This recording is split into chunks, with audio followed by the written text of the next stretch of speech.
Xin chào các bạn đã quay lại với kênh Cô Ba Bình Dương. Hôm nay mình rất hào hứng chia sẻ với các bạn một công thức làm bánh xèo hoàn toàn mới. Trước đây chúng ta đã cùng nhau làm bánh xèo bằng bột pha sẵn, nhưng lần này mình sẽ hướng dẫn các bạn cách tự pha bột với công thức độc đáo và bí quyết riêng mà mình tâm đắc nhất, bảo đảm thành phẩm bánh xèo sẽ giòn tan và giữ được độ giòn rất lâu, thơm ngon, hấp dẫn, chỉ với những nguyên liệu mà ai cũng tìm được. Hãy cùng mình khám phá bí quyết này để tạo ra những chiếc bánh xèo hoàn hảo nhất nhé. Chúng ta có thể xem những thành phần nguyên liệu chi tiết, hình ảnh nguyên liệu cụ thể để thực hiện món này ở cuối video, hoặc tham khảo những dụng cụ nhà bếp mình hay sử dụng bên dưới phần mô tả của video. Bây giờ mình sẽ pha bột trước. Mình sử dụng 150g bột gạo lọc, 75g bột năng và 75g bột mì đa dụng. Mình thích dùng bột gạo lọc hơn vì bột gạo lọc giúp bánh có độ dai và giòn hơn đó các bạn.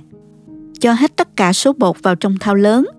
Để bánh xèo có màu vàng đẹp mắt thì mình cho thêm 1 muỗng canh bột nghệ và 1 muỗng cà phê muối cho đậm đà hen. Thêm 200ml nước cốt dừa và 400ml nước.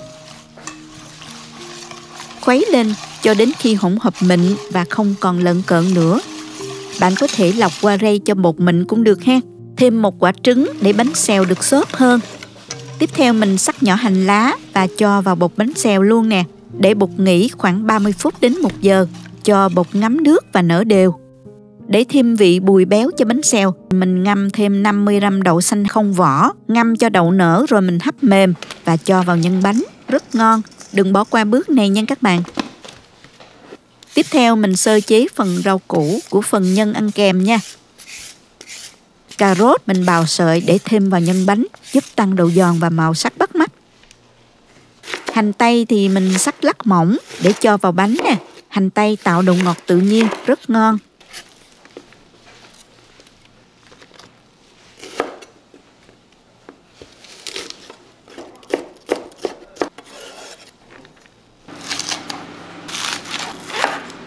Giá thì mình rửa sạch và để ráo nước. Giá đỗ giúp bánh xèo có độ giòn và thêm phần dinh dưỡng đó các bạn.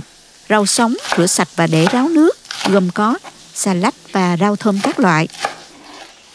Bây giờ mình sẽ chuẩn bị nhân bánh. Tùy theo các bạn muốn ăn nhân hải sản hay là tôm thịt thì chuẩn bị theo ý thích của mình ha.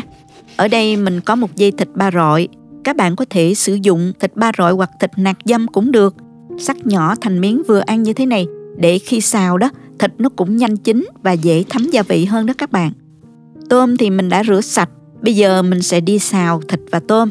Cho chảo lên bếp, phi thơm hành tỏi và mình cho thịt vào xào nè.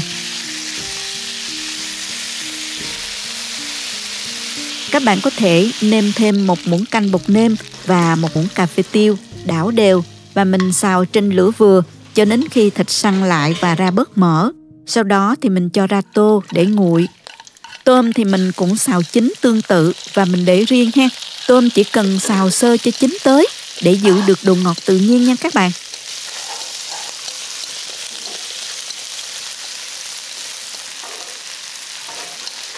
Các nguyên liệu đã chuẩn bị xong, bây giờ mình sẵn sàng để đổ bánh xèo nha.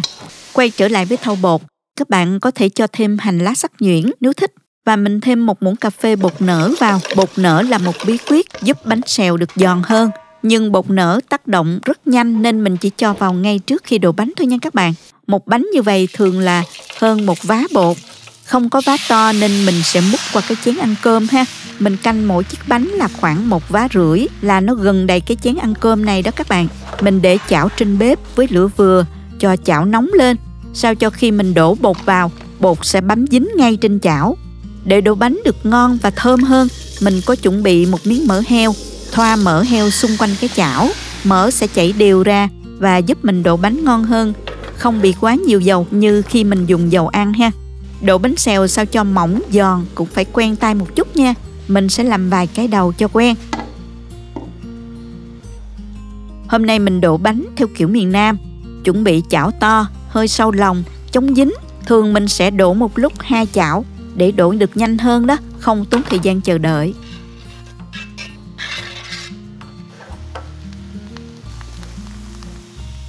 Khi đổ bánh, mình vừa đổ dứt khoát và vừa lắc chảo sao cho phần bột áo đều khắp mặt chảo và tạo thành một cái hình tròn đều. Phần bột dư thì các bạn tiếp tục xoay cho bột bám đều lên thành chảo, đồng thời bổ sung vào những chỗ bị trống. Nhanh tay thêm phần thịt, tôm và giá, cà rốt, hành tây, thêm một chút đậu xanh hấp và đậy nắp lại cho nhân chín nha. Mình chỉnh lửa ở mức lửa nhỏ để bánh chín từ từ mà không bị cháy ha.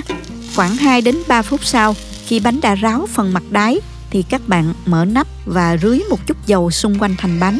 Dầu này giúp chiên bánh giòn hơn. Lưu ý là chỉ cho dầu vừa phải để bánh không bị ngấm dầu nha các bạn.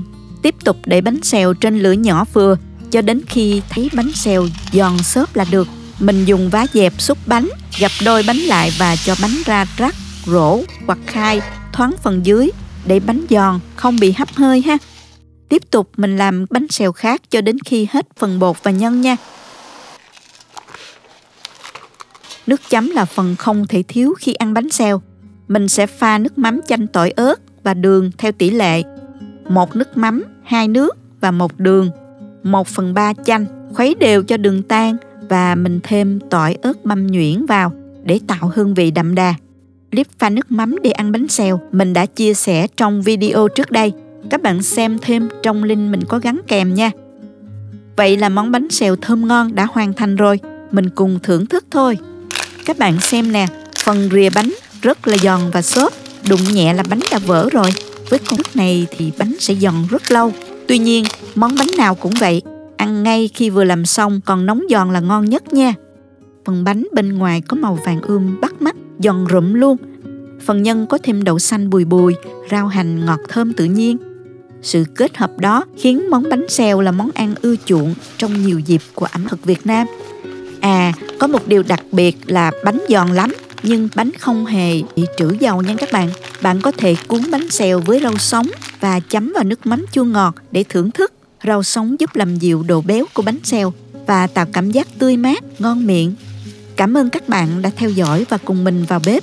Hy vọng các bạn sẽ thành công và có những bữa ăn thật ngon miệng với công thức này. Nếu thích video, đừng quên nhấn like, chia sẻ và đăng ký kênh để không bỏ lỡ công thức hấp dẫn khác. Nếu thấy video thực sự hữu ích, bạn có thể gửi tặng ekip thực hiện một ly cà phê bằng nút Super Thanks hình trái tim ngay bên dưới video. Các bạn cũng có thể truy cập website cobabinhdương.com để xem công thức nấu ăn dưới dạng bài viết. Chào tạm biệt và hẹn gặp lại các bạn trong video kỳ tới nha.